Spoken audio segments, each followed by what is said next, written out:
1 2 1 2. We are back. Second to last episode of the GYGB War Report Show. I'm your co-host Roberto Flack. My man R.O. Diggity. Stealth mode. What's poppin', fam? Ain't nothing to it, man. Just looking for Santa and his reindeers.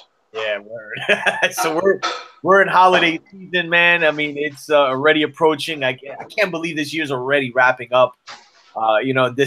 This literally this week is kind of like the culmination of 2018 as far as big fights or moderate, big fights are concerned. So we're gonna jump right into it. Not like too crazy packed of a show, but the show must go on, man. All of us are getting ready for the holidays, but there's still major boxing this weekend, world title fights this weekend. But really, the story of this weekend is. Well, hold on. We got something just real fast. We did it. We got some breaking news. Not really breaking, but this was at 6:30 today, and I know a lot of people asked us, and I know I've been checking it. You've been checking it, but Adonis Steven is still in a coma, and I think some people thought he was improving, but his condition is not improved, and they say he remains unconscious.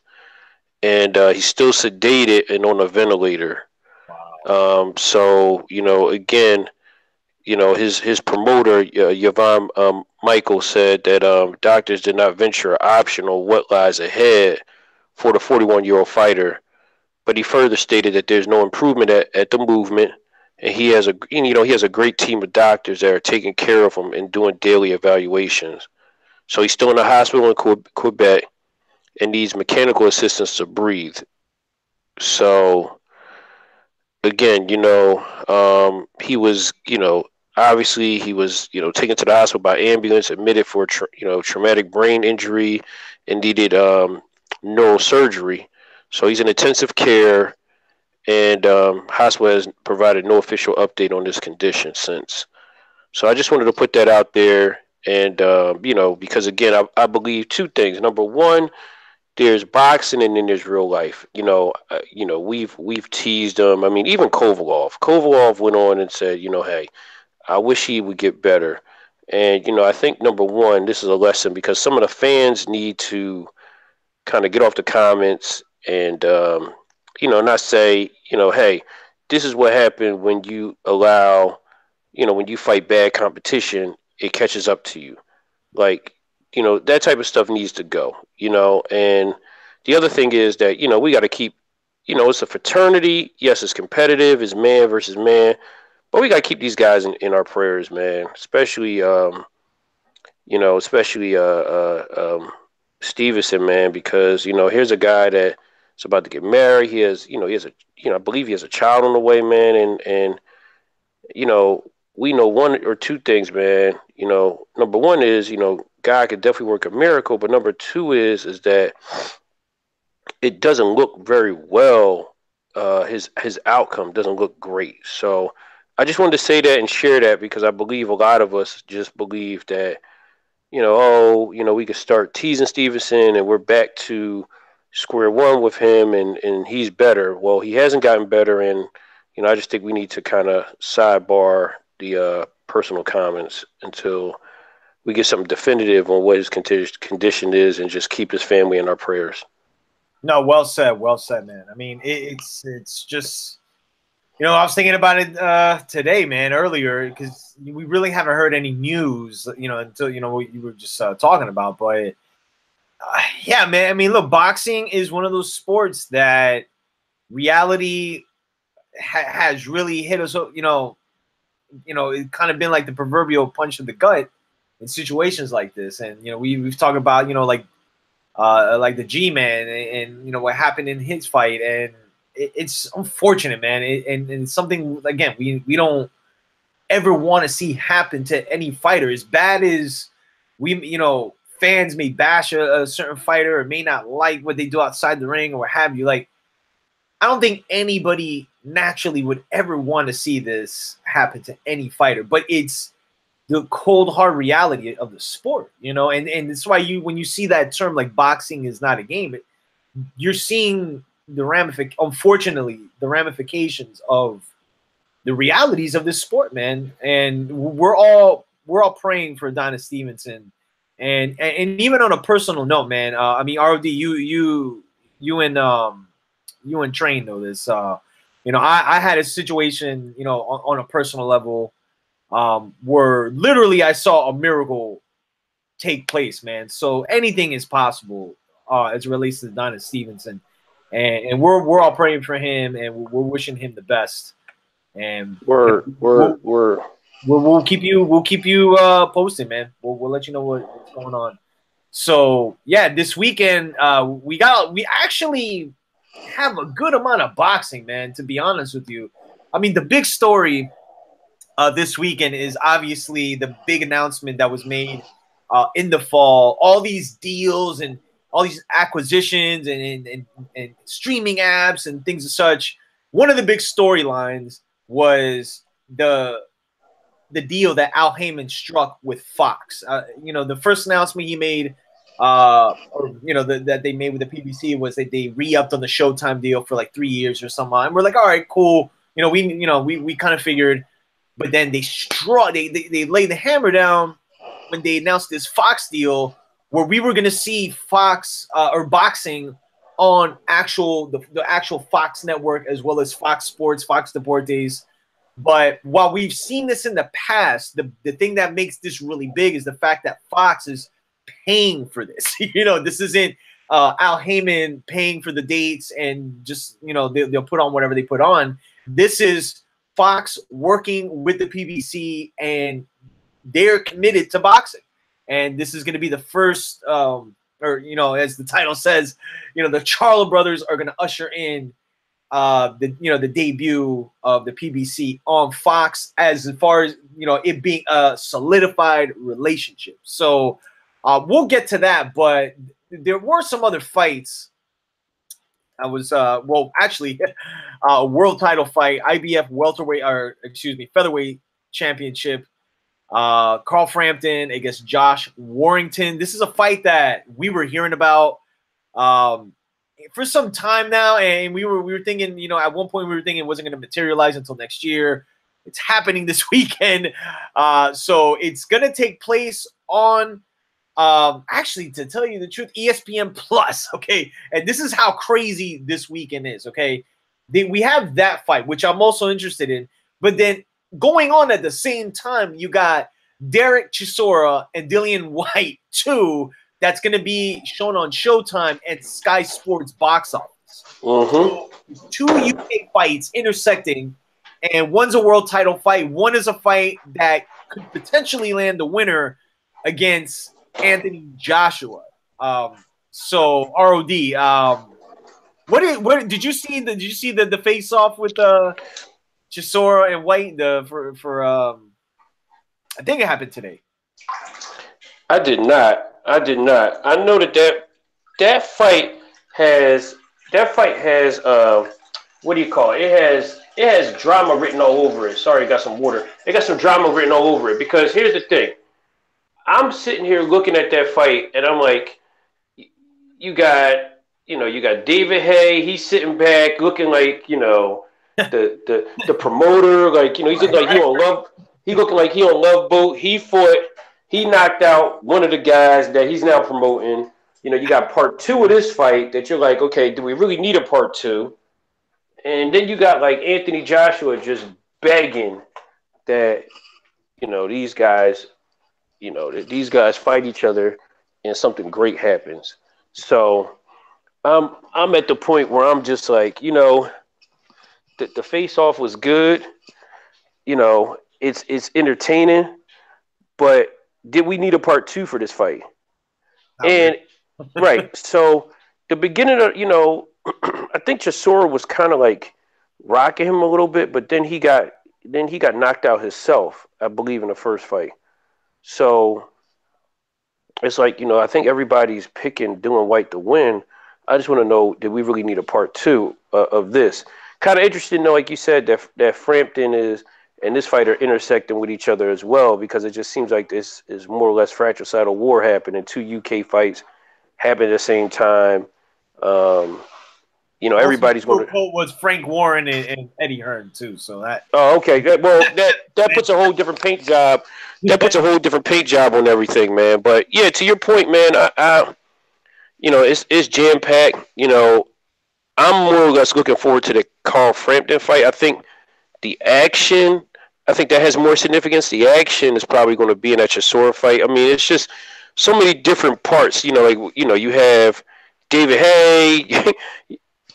You got There we go. We got the trio. Protect your neck. Yes, sir. Yes, sir. Coltrane in the house. What up? What up? What up? What up? So yeah, so we actually we were just talking about the fights this weekend before the Fox joints. The battle in the UK, but two separate cards intersecting, two different streaming apps. Well, no. Well, the Chisora White fight's gonna be on Showtime, and then on Sky Sports, their little pay-per-view situation. But yeah, man. What real quick, man? Now that train is here, and we'll get into the Fox, the Charlos and Fox and everything, but we do got to talk about what transpired this past weekend. The debut of Canelo Alvarez on DAZN to a sold-out Madison Square Garden, and I think that really caught us off guard. Considering December in New York City, against somebody that shot the train called, Aaron Rodgers, pretty much. and when I looked at it, I was like, he kind of does look like a mix of Yulav train, a mix of Djokovic and Aaron Rodgers. If you look at that, right? Yeah, definitely Djokovic with the height. Man. So yeah, man. So I think one of the storylines of this fight was really the fact that Canelo was now fighting on a streaming app. That train actually jumped on and got his basically his first taste test. So I guess before we talk about the Canelo in general, what do you think of the app so far as your experience? Bro, you know me, y'all guys been into the streaming game. Y'all was on it from the rip, and I'm a late bloomer to it. I'll be the first one to admit it, and mainly it's because of the two American sports, the NBA and the NBA. I mean, NBA and the NFL. But, as far as this app go, you see a lot of these apps, the ESPN Plus, I watched it over R.O. Diggity crib, and that joint was choppy like some Betamax footage. ROD got so frustrated that I forget what he did, but we end up watching it on his iPad essentially, because you know how you try to synchronize the computer with your TV. The footage was so bad that we end up just watching because it was clear on his iPad. But when I got on this joint, it was crystal clear. That joint was looking through a fish tank. It was so clear. It was just, I was just amazed how the clarity of the app. And one thing I also wanted to say about the company is I love Silicon Valley, and to our folk, everybody should know about Silicon Valley and all the .coms and startup companies, bunch of innovators, in one area making a bunch of money. Shout out to what we're on now, Google Hangouts. DAZN seemed like another one of these .com startups, outside the box, innovative type of things. Some of them, and we'll get into it, let you explain some of the stuff that you're thinking about doing. But I was just amazed that for this thing to just evolve the way it has thus far, and it doesn't look like one of these things where it's just a trendy thing where they got a bunch of smoke and mirror and flames and pyro stuff going on. It's just the production value of this app was just so on point from anything I ever seen thus far. It was crystal clear. I was expecting a glitch, a load up. I like some of this stuff because you guys stream. I didn't have zero issues. So that means, you know what that means? There's a lot of money behind this thing, and there's some smart people behind it. But the overall production, when I say production, not just how it looked visually, but the the theatrics that they had going on. You know, it was literally was like a rock concert. It ain't Guard Your Girls type of music, but we're music heads nevertheless. But so that let me know going forward that I think you're going to see a lot of, not that music hasn't been in boxing, but this was like a concert on on Saturday. So the production value was so on point. I want my check to Zone 2 for this pub that I'm giving y'all. But no, real rap though, like I got on it just to look at the fight for the night. And I'm going to be honest, I ended up spending the $9.99 because I can't go to the movies for $10. You guys got families. When you I remember going to the grocery store. That was a thing you did to spend money. I can't go in there without spending a dub to at least $20.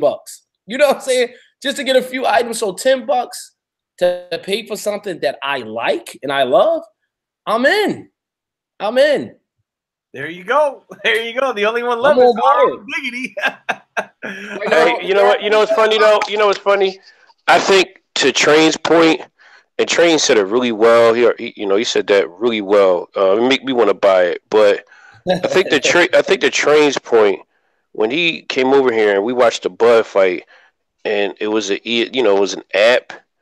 I think for me it was like really, it turned me off. It was sort of like, unfortunately, you get bit by a snake, and someone tells you the next snake you see is oh, this one's not poisonous. You're like, I don't care, it has teeth, it bites. And that's the same thing with this app. It's like everybody tells me this app is better, and I'm like, yeah, it's an app, because ESPN Plus, kind of dogged me the first time, where like honestly, Train and I, like Train to tell you, we had some like remember when Iron Man, what's my man name?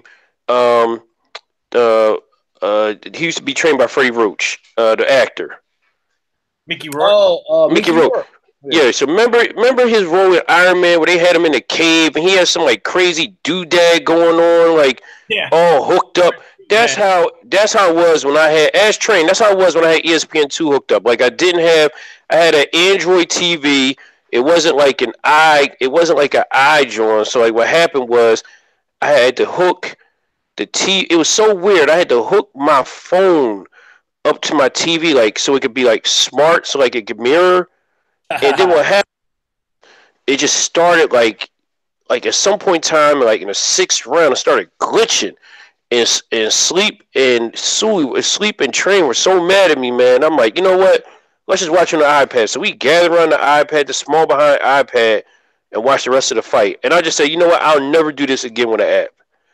So I'm gonna wait till y'all pressure test it, and then I'm gonna buy it, because I have no choice at this point in time. I mean, like HBO's going, Showtime is just they're gonna give us like overpriced pay-per-views now, because it's a monopoly. So I may have to go to DAZN, but I want to see after a couple more if it's really going to do well. I mean, like from what you guys share, you guys rant and rave about it. So I'll just wait. I don't want it to be like Solo, where it's like everybody was like, oh, we gonna look, Solo's coming out, and we saw like this was trash. I don't want it to be like that, man. Where like y'all telling me DAZN is great, and then I get on and they're doing trash. So I'm gonna wait till y'all pressure test it a couple more times before I get on it. Well, the funny part with DAZN is that the United States are like the late bloomers as it relates to the app, because internationally, DAZN is the largest sports streaming service in the world. And we just got down to it late. And the reason for that is because the NBA, the NFL, and Major League Baseball are all contracted to, linear networks. Fox, ABC, CBS, and what have you.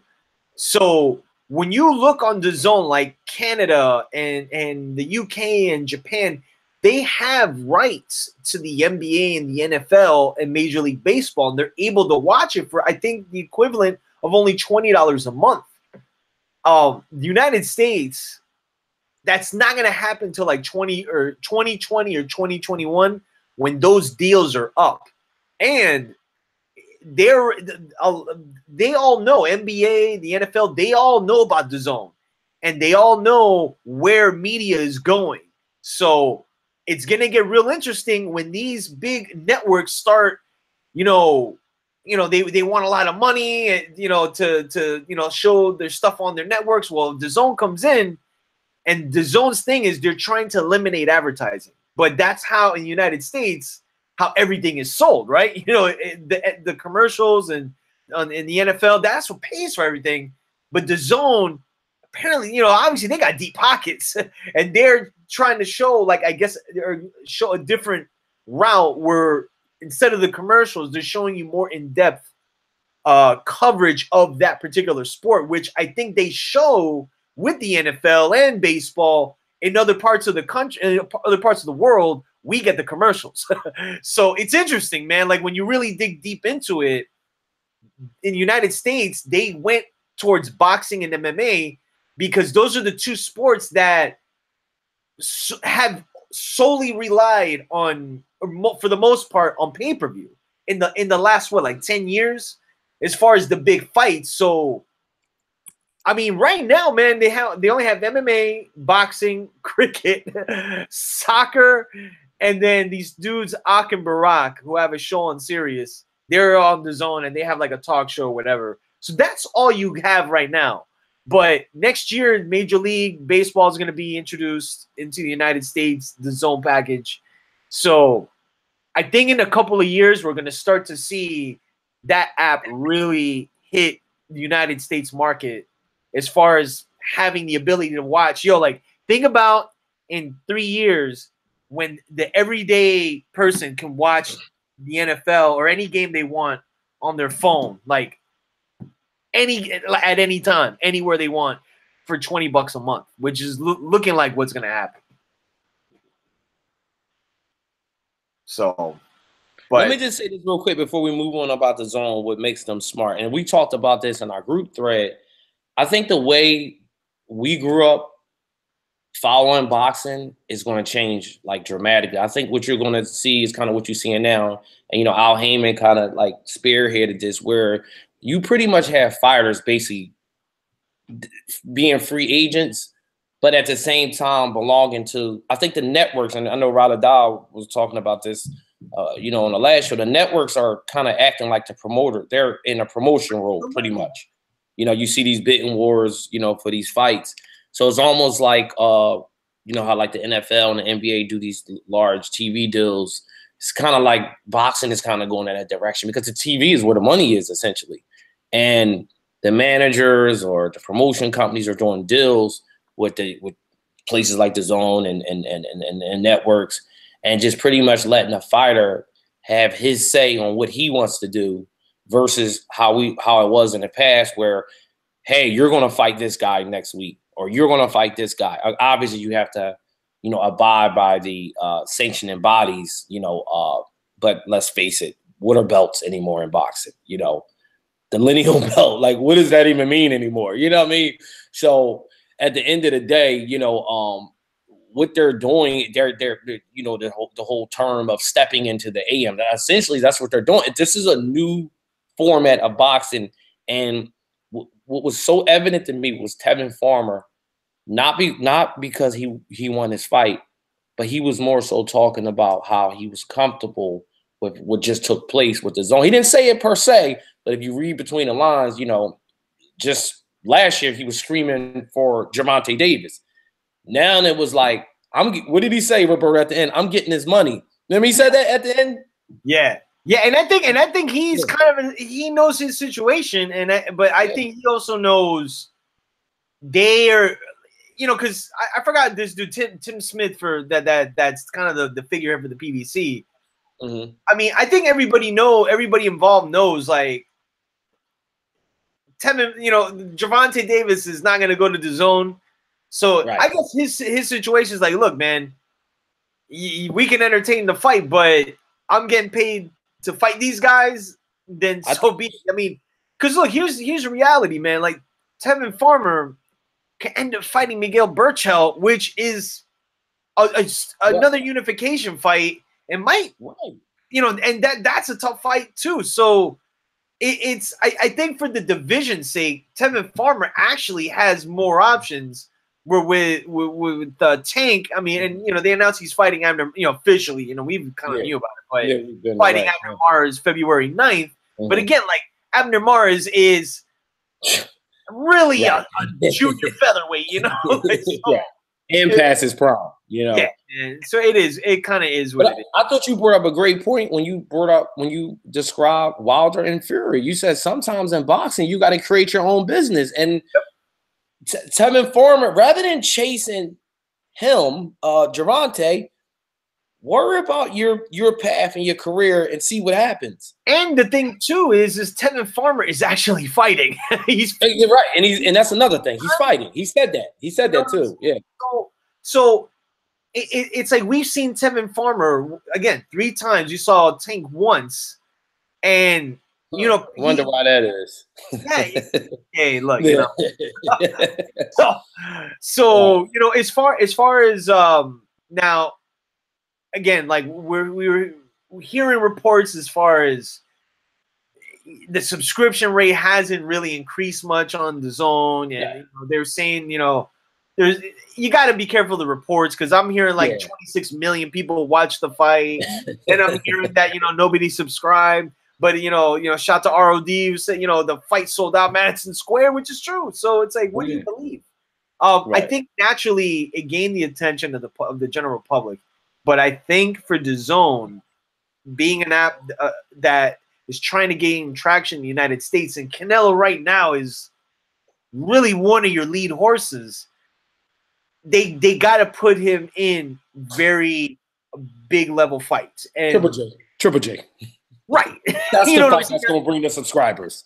Yeah, exactly. Now, here's the thing. Now, we saw Danny Jacobs in the ring following the fight. Now, again, the fight itself, man, I don't even want to get into it because it was ridiculous. But look, what I will say is that coming off of that Triple G fight, I don't think anybody should have expected like a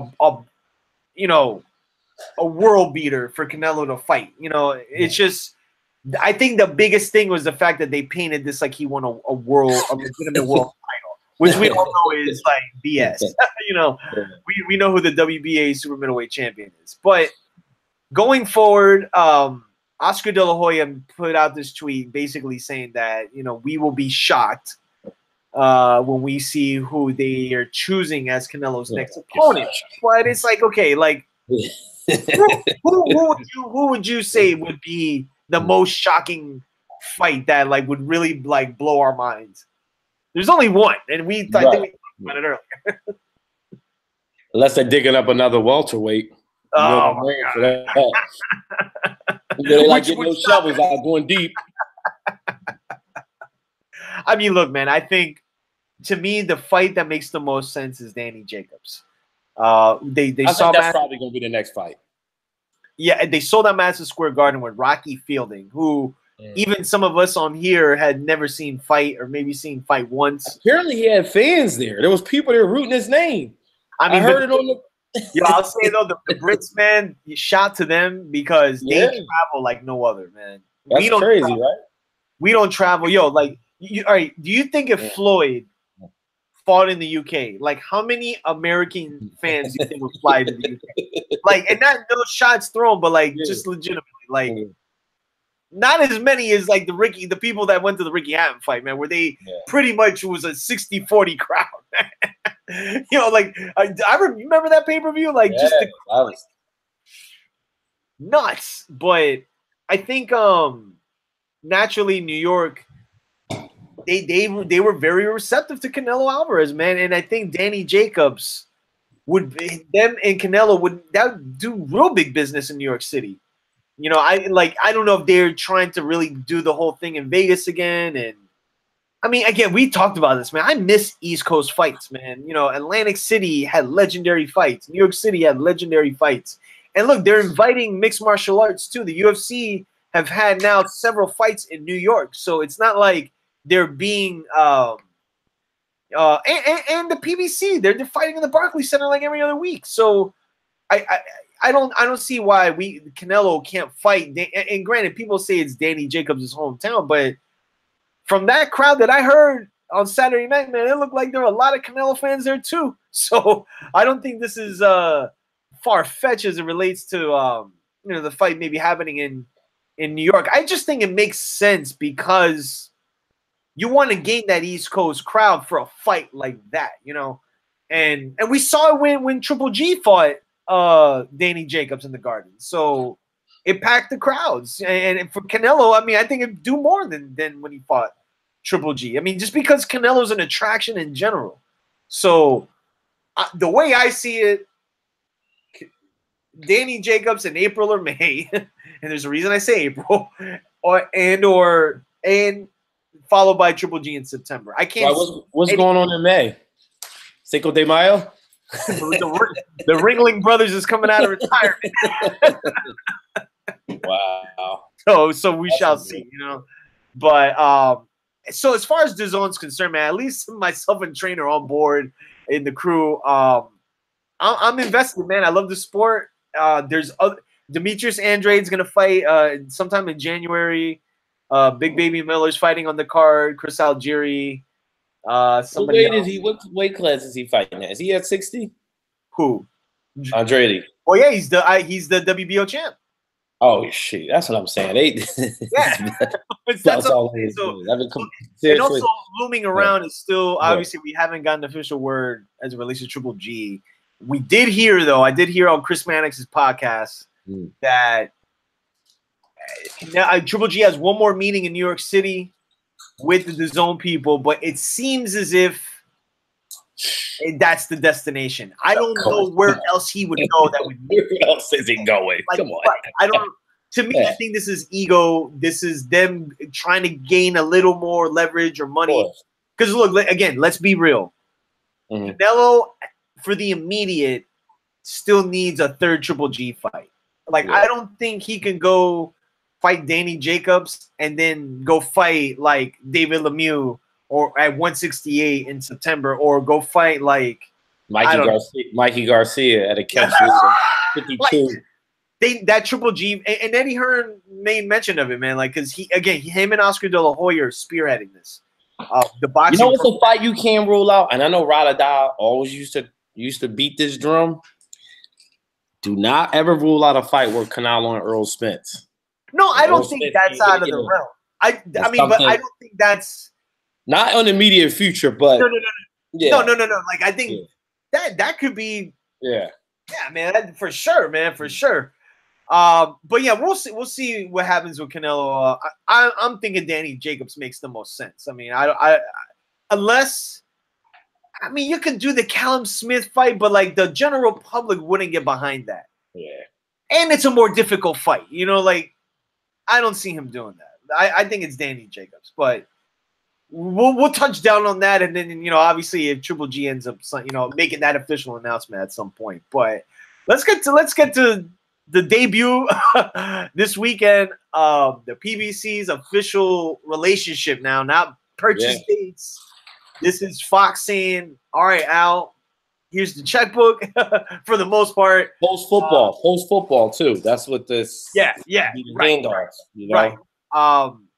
So this is the debut of PBC on Fox, and the Charlo brothers naturally would be one of the fighters that we would think that Al would put on Fox. Right. This is something to all of us have agreed that they should have gotten this push long ago, man. And I've said for some time now, man, that the Charlos not as boxers, but as far as just they're one of the most underdeveloped guys at their age at this point. Yeah. And I think it's good that they're on this platform now, and the fact that they're gonna be fighting in front of close to 300 million people potentially. Yeah. And look, already controversy ensues as far as Jamal's opponent, Willie Monroe Jr., tested positive for some testosterone booster or what have you. He's out. In steps Matt Korobov. Last second. I don't know how this is really gonna play out for him. Really. Charlo. Jamal's been very adamant. In the last few days, as far as he wants the Canelo fights. He wants the Triple G. Well, they all want it. But it's look at where you're at, man. Take time. in order for that to happen, to Canelo, for the twins, either one of them to get in the ring with Jamal more so because he's at 160, is that it's going to have something. He's going to have to do something to demand it. You know what that is and how that looks remains to be seen. Because, like you said, we were just trying to figure out, okay, Al Heyman, Bob Arum, Golden Boy, you know, trying to put. Now you have another player in the game with the zone. And I'm not saying that politics is going to be tough, but if you have fighters fighting, this is where the politics and the business get little twisted for fans that kind of.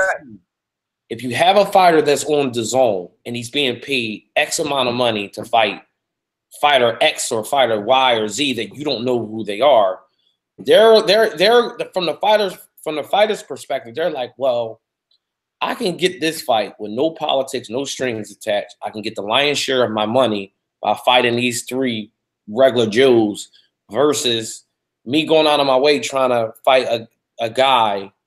When I say guy, I'm just talking about the Charlos twins that, you know, hasn't really done anything to warrant a big payday with me as of yet.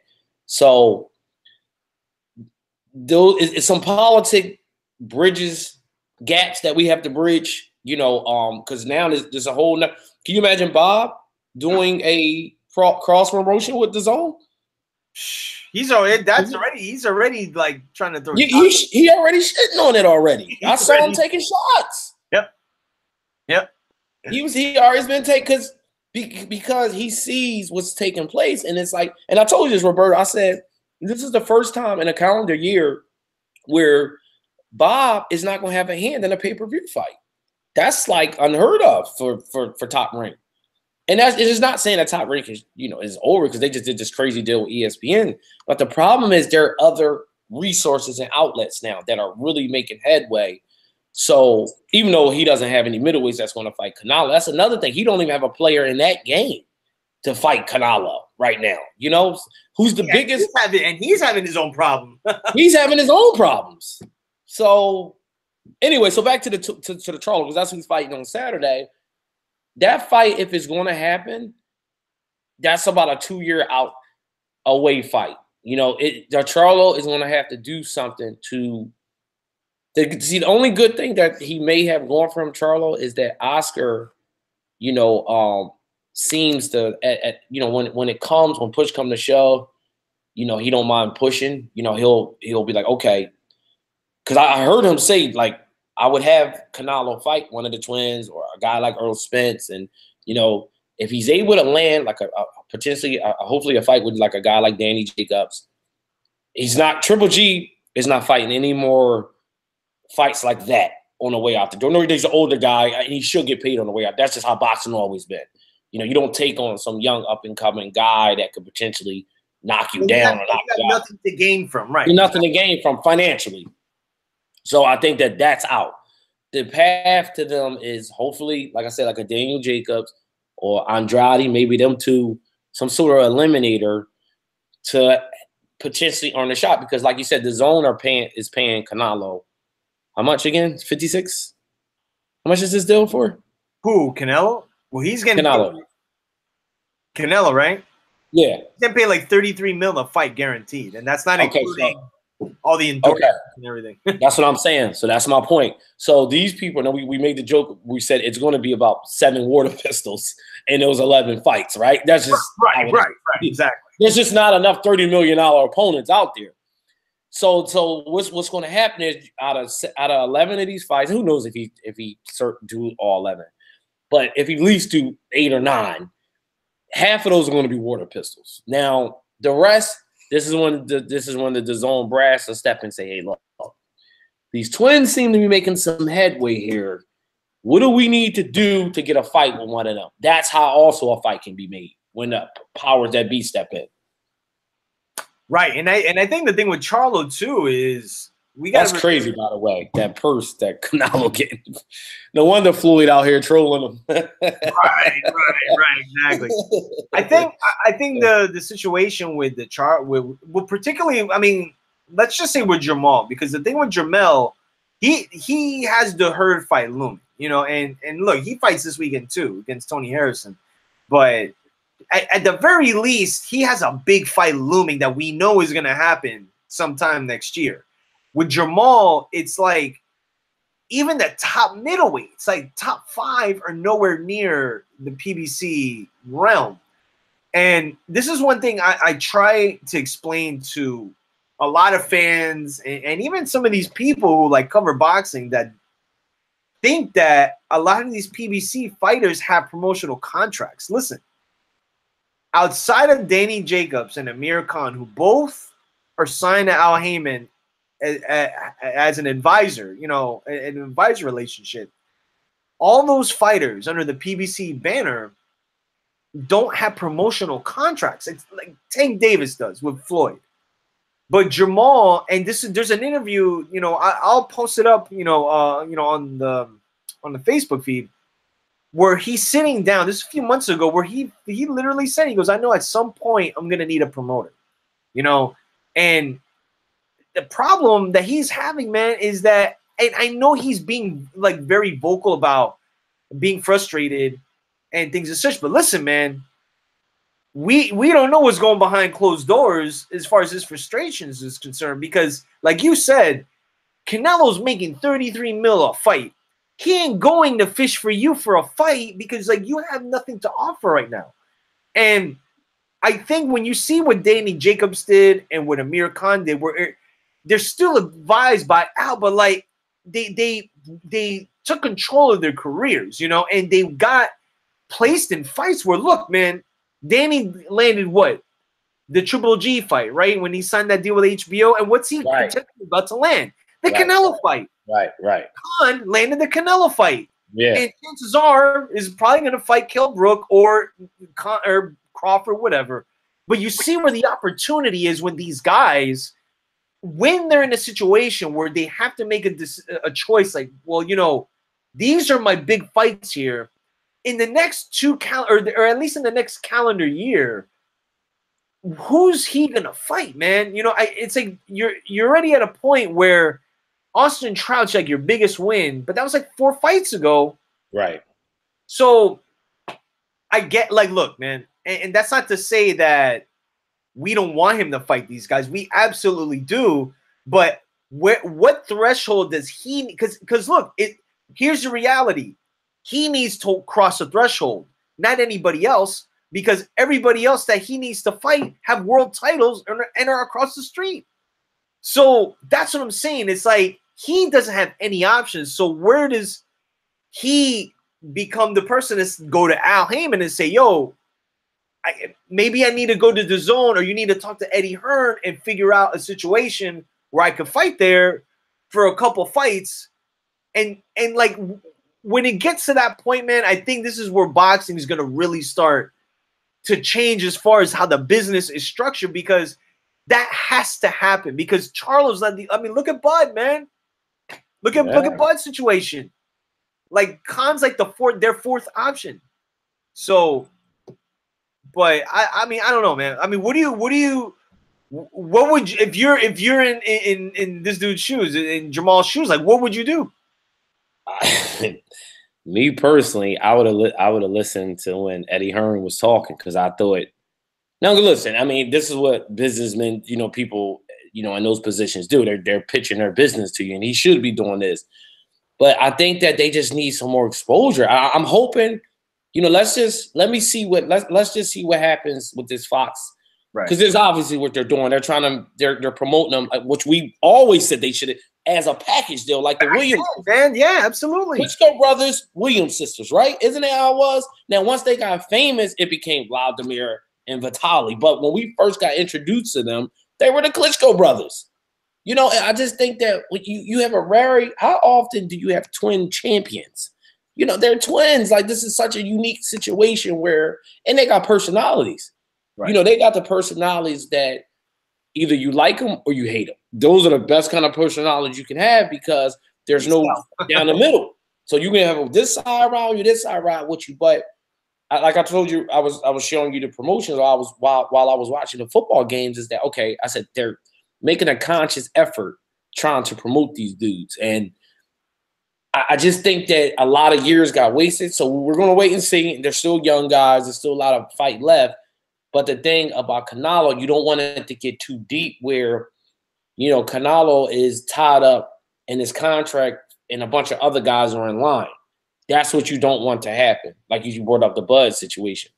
You know, and it's a shame because, like you said, Jermell actually has another guy that he can do good business with, make you to, you know, to borrow your phrase, make your own business. He can make business with Herb. But Jamal is stuck at 60. You thought 60 was a ghost town when Triple G was there. Who the hell is there now? It's like nobody there. Because even on DAZN, man, look, I mean, I'm gonna just go through the names that are there. Again, Danny Jacobs, Demetrius Andrade, Canelo Alvarez, David Lemieux, and then look, we got to throw in there Jaime Munguia now, who's gonna end up moving up. You know, and then you look at super middleweight, you got Callum Smith, and you just look at the options, and you look at what Charlo has, and to your point with some of these other with Bud.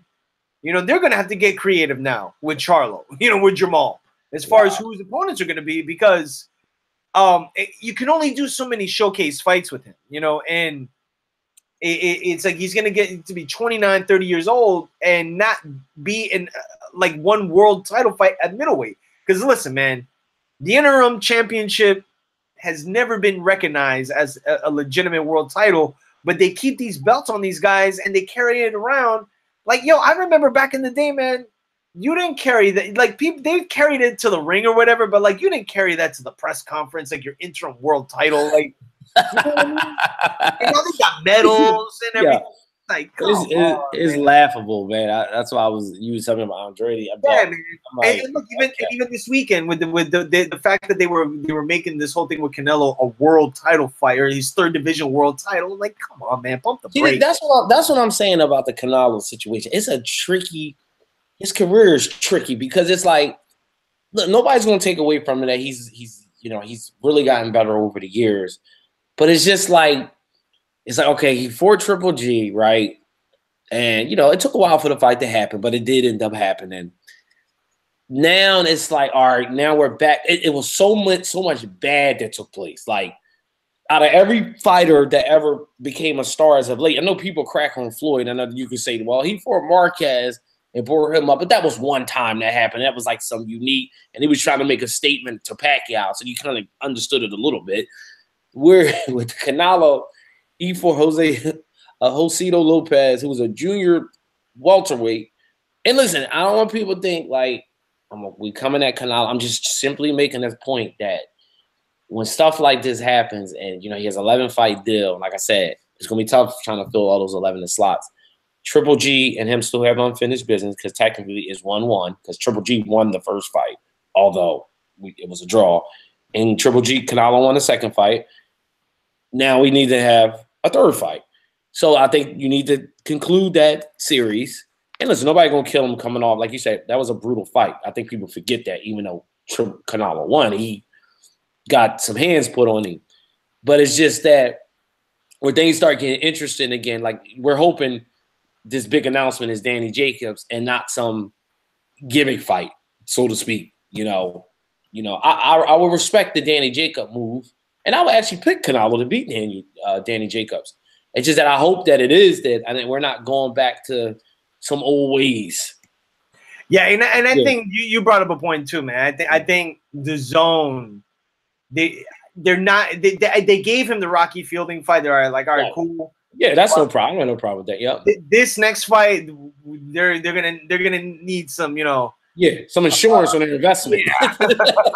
we're gonna need something to get some viewers in here. So $33 million a fight, mind you. Right. Yeah. So, but as far as the Charlos this weekend, look, man, I think the positive is we got boxing on linear network TV, which look is still in existence. I mean, and I think it's a good year for boxing.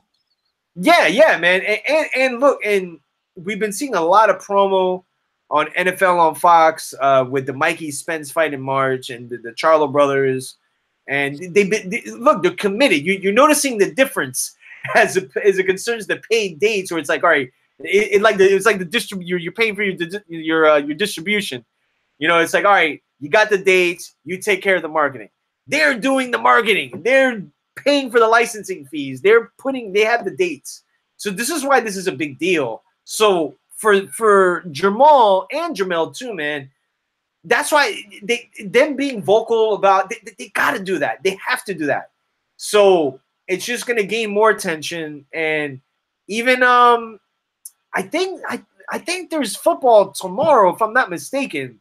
I don't know if it's going to be on Fox, but there you go. Oh, you mean college football?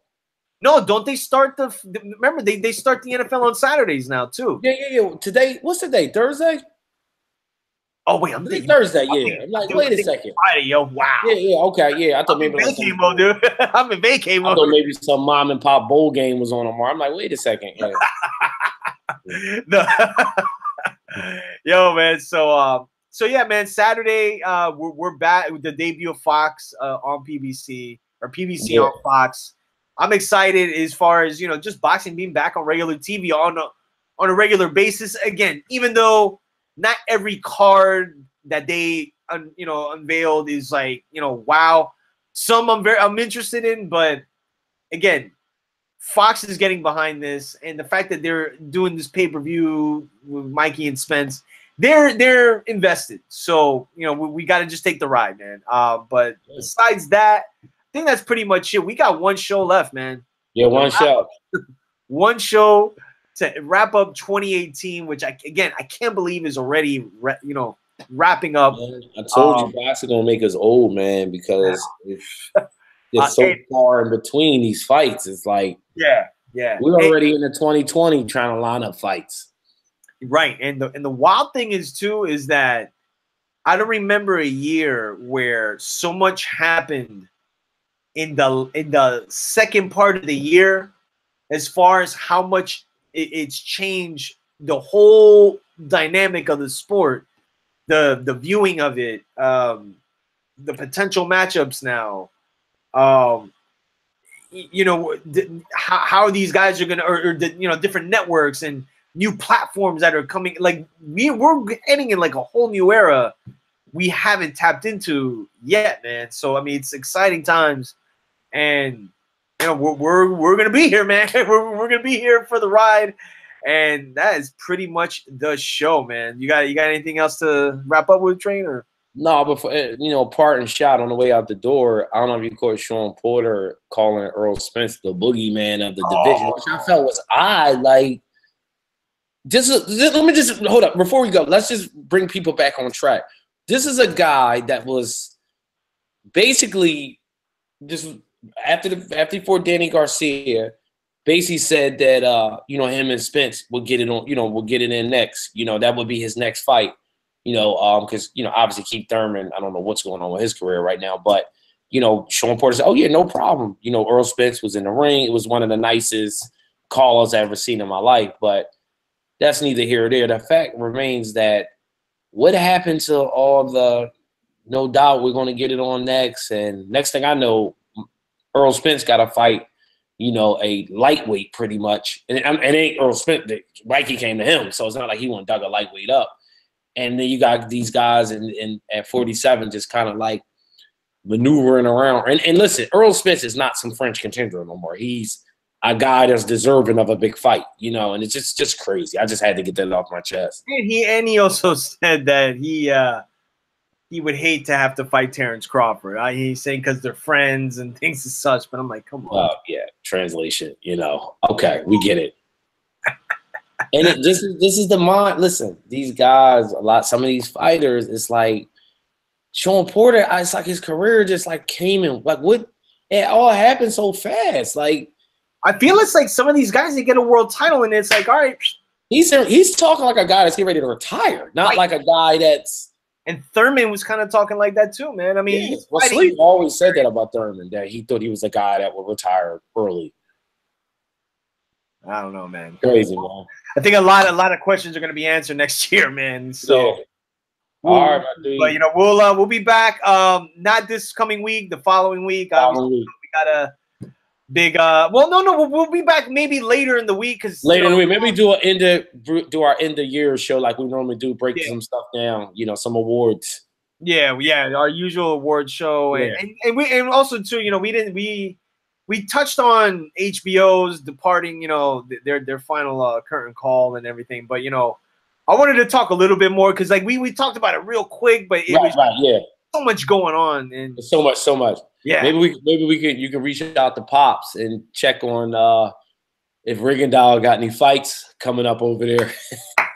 Check the China borders. You know, check the China borders for a Rigondeaux sighting. Check the high school gym. He's back to the gymnasium again. Gymnasiums in China. That was hilarious, man. So so you know that's pretty much it, man. We'll be back, I believe, later next week, man. So everybody have a safe holiday. You know, we'll wrap up 2018, go kind of do a year review, and you know that's pretty much it, man. As we always say, subscribe, hit the notifications. Yes, sir. Shows, Guard Your Grill, at Guard Your Grill Boxing on Instagram, Facebook.com/GYG Boxing, and that's pretty much the show, man. You can follow me at the new IG account, the boxing account. I should say Rob M_GYGB. So I'll be posting up there daily. But that's pretty much the show, man. Appreciate it. Follow us also on Anchor.fm and iTunes. So until next time, have a safe holiday. Peace.